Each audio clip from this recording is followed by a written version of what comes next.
guys, it's 2BRICKS and I'm back with a set review for my favorite set of the new wave of LEGO Star Wars, which is a really high bar, and that's actually saying a lot. This is the ATTE set 75337, comes with 1,082 pieces and retails for $139.99 officially. I know that obviously preference is subjective, but for me, I guess what really hits my nostalgia centers for a LEGO set is exactly everything that you see right here. It's a large walker. It can take a bunch of figures that can be posed in and around it. It has some enemies to fight. In my mind, it's the perfect type of playset, and it's the one kind that I really wish we got a lot more of from LEGO. I really enjoyed both the large-scale ships that we got recently, the Cad Bane's ship and the TIE, or the Inquisitor Scythe. Those were really cool and fun sets in their own way, although issues with the pricing notwithstanding. And that is actually an issue that I think affects this set as well. I think for 1,082 pieces, I would like this to be about $120 or $110 if I was being really, if I was asking a lot. But I think 120 seems fair. 140 feels overpriced. However, the actual content of the set and the design is brilliant, and I think it's one of the best. I think it's certainly the best ATTE that LEGO has ever done. I've had the two previous versions, and I think this is far and away the winner. Only through small design tweaks, and I'll get into kind of what I think about the design specifically when I take a closer look at it with you guys. But yeah, I think this is an absolute slam dunk of a LEGO set, and I'm so happy to have it. So even though soon it will be dismantled for parts, it was an absolute joy to put together. And yeah, when a set can still surprise me after all these years and after all these hundreds of sets that I've put together, that's definitely a good thing. So I'm really excited to get in and share all of the cool, fun little details with you guys and give you my thoughts. So let's do that right now. So we notice here on the box art that we have the Siege of Utapau is kind of designated as the setting for this set, which I think is what led to a lot of people complaining about the inclusion of this little guy right here, the dwarf spider droid. It's an understandable complaint because this was in episode 3 in Revenge of the Sith, but it did not feature in the campaign on Utapau. And there was a very iconic shot where a clone trooper jumps up on top of a crab droid and shoots it from above. And that has kind of endured through memes and has become part of the enduring kind of meme legacy of the prequels. So I think that, yeah, people were shocked to see this included and not the crab droid. However, I was not shocked because LEGO has a design for this that has worked for them for quite some time. I think this is probably the 5th or 6th one of these that we've gotten that looks basically identical. And I get it. It's just one of those things. They were already including a bunch of ball turrets in the set for the guns and stuff, and just having one more basically gets you halfway to a spider droid. So yeah, it's just one of those things. But it is, I mean, if you're setting up a Clone Wars battle, it is not an inappropriate inclusion, and I don't mind it. However, I have gone ahead and taken the liberty of creating a crab droid for you guys, and tomorrow I will be doing a Let's Build video for that, so you guys can take a look. And if you want to add a crab droid to the scene, and if that's going to make your life complete, then you can go ahead and do that. So yeah, tune in tomorrow for that new video. Obviously, if you're watching this in the future, it's up right now. You can just go ahead and search, crab droid on my channel, and it'll bring it up. So yeah, let's dive into the rest of the review. So we have the new style of instruction manual. There's nothing else of note about this. That's totally fine. I think that new standard looks like it's here to stay, and it's growing on me. I definitely wasn't a fan in the beginning, but it's fine. And then talking about that much maligned dwarf spider droid, if you've ever had one of these, you know exactly what you're getting here. It's totally fine. It works great. It's got a little clear stand on it, which makes it really convenient for not snapping all of the little connection points here by having them actually bear the weight of the thing. So they're just resting on the ground, looking like they're walking a-okay. In my book, I think that doesn't take anything away from it. It's a great little design, and you get another minifig fencing sword here, a rapier, for your collection, and that's never a bad thing. So yeah, all in all, no problems with this guy. Also, we have these disposable 3 identical battle droids. That's just to be expected for cannon fodder for the good guys to shoot at. I did notice when I was building these though, it feels like the joints are a little bit stiffer than they have been in the past. I don't know if they've refreshed the molds for these or something, but they definitely felt a lot more satisfying to me than ones from a few years back where those felt as though they were going to snap immediately. And indeed, many of my droids have snapped over the years. The arms get really loose, the legs don't clutch anymore. These feel like they're going to last a lot longer. So whatever that they're doing with that, I hope that that continues. All right, on with the tank itself. The tank is great. Let me reframe and I'll show you guys all of the cool stuff that you get with this. All right, start with an overview of the features. We have a carrying handle here, which is for play excellent. You pick it up, the legs just kind of dangle, and then they just kind of naturally come back to where they should be, which is really nice. This central leg can move back and forth. This one back here and this one at the front do not. They just take the weight of the set and they just kind of are set in that angle. But I think that that's totally a-okay. And I really like the inclusion of the handle to be able to just easily pick this up because, you know, it's kind of awkward. Where do you grab it otherwise? So yeah, this just makes things convenient. And it's something Lego's been doing for, you know, what, 10 years plus now. And I'm really glad to see them continuing with that. So up top here, we have this large cannon, which has two stud shooters off to the side, which will just fire off these two green studs right here. You know, totally fine. They can't really be aimed down at the ground to shoot at the droids or anything like that, but they'll just kind of shoot straight ahead. But we all know that kids just use these to shoot at each other, so it's not a problem. And then there's a little studless area in here for the characters to sit down when they're piloting the gun, you know, the gunnery station. And then there's just a little console for them. It's very nice. I like the detailing on the gun here and the little kind of secondary, whether that's a sight or whether that's a, I don't know what that is, but it looks nice. And then also the barrel has this kind of nice kind of ridged look to it, which they did not have to include, which I thought was cool, and a little bit of red accenting in there. Very cool. So up the front here, we have the posable bolt turret guns. So those can go any which way. And that's what kind of gives this the iconic war elephant look. You know, these are kind of like tusks. Very nice. I've always really appreciated the design of this vehicle overall. It looks properly tank-like, and it also looks like a great kind of predecessor to the AT-ATs. So very, very cool. Then we can just pull out this whole front section here and we have our pilot. He has a couple of sticks to control, which I oddly find really actually convincing. I really buy that as controlling this whole vehicle. So that's cool. And then it just slots in here very easily with these two little parts engaging. And then there's a Technic rod in there that just engages with the brick and it keeps it in there nice and secure without that feeling of like you have to kind of make it click, you know? It just sort of slips in and out very, very satisfyingly. So that's a great design on that. And moving around to the rear, like, oh man, look how well all of this just comes together. This whole thing is very, very well covered up and I really like it.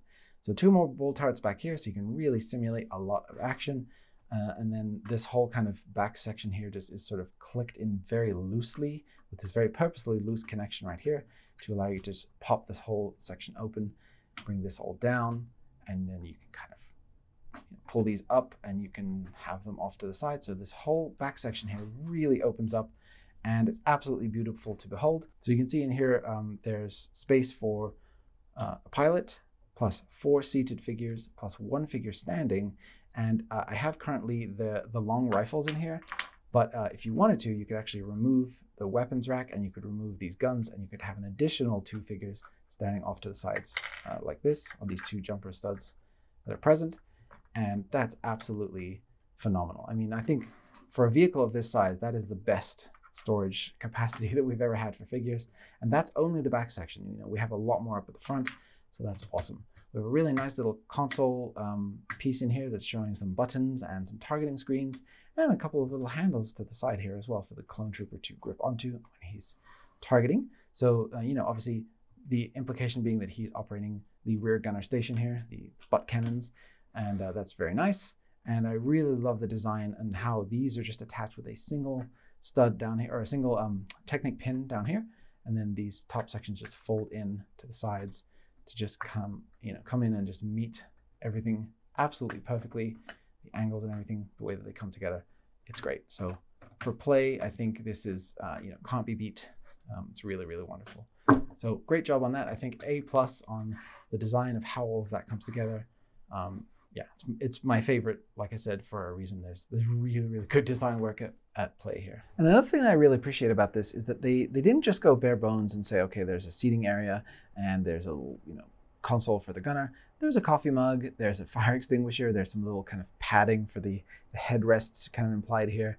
And I think that there's just overall a little bit of extra effort, it feels like, to really capture the feel of what it would be like to be inside one of these things, including little red lights dotted around everywhere, which I'm sure is something that the troopers use a lot when they're in danger, red alert and everything. And it just feels like this is something extra for some reason that LEGO really put their best foot forward design-wise onto this. So yeah, let's take a look at this midsection up front here. So the entire cannon can just flip up, and the same design here with these side panels where they swivel out and fold up to give you maximum space here. And there's a little bit of extra kind of handle on the top of this little platform here, where if I didn't have Captain or Commander Cody in there, I'd be able to just grab this much more easily. So that's something that you can kind of take out, pose your troopers in there, and then put it back. And of course here we have a wrench, because you need a wrench for any kind of fixing that you're going to do. So, if the thing breaks down, Cody will get out there and he'll fix it with his wrench. So there you go. Yeah, and that's just a really nice, thinking about the fact that because this top section up here doesn't come back, that far, and there isn't that much space, to just give you the ability to pull out the troop section. It's very classic LEGO. That's very thoughtful. And then also we have a crate in here. The crate has a pair of binoculars in it, the white kind, which are very nice. So, Commander Cody can be using those to see Obi-Wan on his lizard friend and give the order to shoot. That's, spoilers for Revenge of the Sith if you haven't seen that 18-year-old movie. Then we have a couple of thermal detonators loaded up onto this weapons pallet as well. And then those can just fit neatly back into this section here. So nothing else really extra to see for this section. Other than those little kind of things that I pointed out. There is the indication though of doors that would connect the front cabin to the back. They don't actually connect because in the middle we have a lot of structure in terms of keeping all of this together and accommodating for that handle there. So, but I like that the indication is there anyhow. So yeah, that's kind of your look at all of the features. Let's take a look at the model overall. All right, so there you go. You can just kind of get a sense of the overall scale of the thing compared with the minifigures and kind of the scene that you're able to create here. It's just fantastic. This is true, proper LEGO stuff. It feels like it is directly lifted from the movie in the most loving, caring way and really translated faithfully for people who love this stuff. And there are so many people who grew up watching these movies who do thoroughly love this stuff. So absolutely an A+ effort from LEGO on that count. All we need now is for Obi-Wan's little lizard pal, and then he can angle the guns up here and they can shoot him down when he's trying to climb up the cliff there for executing of Order 66. Very sad scene, of course. But yeah, that could be maybe something for future, for another day, who knows. Yeah, so obviously my feelings about the set are clear. I think it's an absolute buy for me. If you're a fan of this era, if you're a fan of this movie, it's a no-brainer. The cost is unfortunate. I think what feels like a sort of $15 or $20 surcharge that's been added on just in the name of inflation and the current markets and all of that stuff. It really sucks. But I think that if you're somebody who's already into LEGO in the first place, which is, an expensive hobby to begin with, and you're thinking that the price feels okay to you for this and you like what you see, I don't think you'll be disappointed. I think this is a really great set. So it is unfortunate, and I really do look forward to the time when we can sort of move past this crazy era that we're in and maybe things can get back to normal a little bit. But yeah, I think this is totally a must buy for me. Hopefully you can get it somewhere on sale, but it's one of those things where this took me a long time to get a hold of. It kept being sold out on the official LEGO website, and I don't foresee it particularly being put on sale anytime soon, just because of how popular this subject matter is. So I don't know, maybe you'll get lucky. But on to the minifigures. The battle droids are battle droids. You guys have seen those a million times. They've been around since 1999. You know what you're getting. They do have the metallic silver blasters, which I really like, the gunmetal gray variety. They've been having those for a while though. Yeah, it'd be really nice if at some point we could get either, you know, since Lego Star Wars has been around for 20 plus years now, maybe we could get a more accurate blaster for the droids, or maybe we could get some articulated knees or individual legs, or just something to separate these out from what we've been getting without distracting the look too much, so people don't have to start building their units all over again. But you know, these are kind of very, very disposable at this point. They're kind of like the equivalent of Lego's little green army men. You get a whole bucket of them, and there's not a ton you can do with them. They just sort of fall over. There you go. So obviously the main event here, minifig-wise, is Commander Cody. People have been waiting for a Phase 2 Commander Cody for a very long time, and it does not disappoint. The face there looks great, and the helmet and everything, to me, looks absolutely perfect. I know that people who are purists, who absolutely you know, live and breathe this stuff, will find their issues, nitpicks with the design and everything, but to me, I think this is about as good as you could hope to get from Lego. I think this is really peak design. The printing is really well done. It's crisp. The designs are really subtle and packed with detail. I mean, there's just so much in here. Yeah, I personally could not ask for any more, and I'm not asking for any more. I think it's fantastic. And the fact they gave us the orange visor is, I mean, that was crucial, obviously. You can't have Commander Cody without the orange visor, so it's really nice now that we have a full set of the antenna and visor pieces in orange, so that's very cool. The back printing here also looks very nice, so there you go. There's Cody. So then we have our 212th gunner here. I don't know if gunner means that he's supposed to sit up in the top cannon or mount the, you know, man the kind of back cannons, but whatever, you know, you can decide where you want to place him. He has the slightly different helmet here. Obviously, it looks very, very similar to Cody, but he doesn't have the orange accents. And obviously, no visor as well. But yeah, again, very, very nice looking. All the little kind of battle damage and nicks and scrapes on the uniform and on the helmet here is absolutely fantastic. He comes with the short blaster, you know, which is fine. He's intended to be a gunner unit, so if he gets into trouble, he just has a tiny little sidearm. But other than that, his main job is to just man that big gun. So I really like the detailing here for the little kind of black strapping that goes across his front. And again, all of the little straps and pouches and the little silver printing in there for the buckle. It's just fantastic stuff to me. This is like the absolute premium that Lego does. So I'm very happy that they deployed it for this. So then we have 3 identical troopers here, and they all have, you know, versus Commander Cody, who had the the kind of teeth showing face here, the angrier version. These guys have the more passive face with the just kind of stoic look, which I think is fine. And then all of their uniforms, or I guess all of their you know, not uniforms, their armor sets look exactly the same, but they all do still have little bits of gray in there for the little scrapes and things like that, which again I think just helps them to look so much better, so much less toyish than if they had been super clean and crisp. So that's excellent. Again, here all of the different layers of color are applied really, really well. I don't have any kind of major misprints or any areas in mind that are fuzzy. It's all very, very well produced. And I think that they captured the look very, very well with the distribution of the orange. It feels just right. So yeah, again, no complaints from me there. So we have 2 of those with the long blasters right here, and 1 with the standard length kind of short blaster. So don't know why this poor guy got left out. He just gets the tiny gun, but hey, maybe this is the most powerful gun. Maybe it's like that Men in Black situation. Yeah, so same goes there for the face for this guy. Very nice. I think this is an absolutely stellar collection of minifigures, and especially for those of you guys who are, you know, clone trooper army builders out there, I'm sure that you're going to be very, very happy to get these. And I'm glad that there's a bunch of them included. They could very easily have left off 1 of these here and still kept the price the same. And, you know, they could have given us 2 droids instead of 3, but they really wanted this to feel like you could set up a little kind of battle scene. And I'm just going to give up on that. And that's what you can do. So very, very cool. The only thing that's missing, like I said, is the crab droid, which people would like to see, because you need to have your clone trooper jump on the back and shoot him in the top of the head. So tune in tomorrow to see close up on this guy and how to build it. But other than that, as far as this set goes, I think it's an absolute 10 out of 10 for me. I don't really give numbered ratings, but that's where it would be if it was. Yeah, I can't recommend it enough.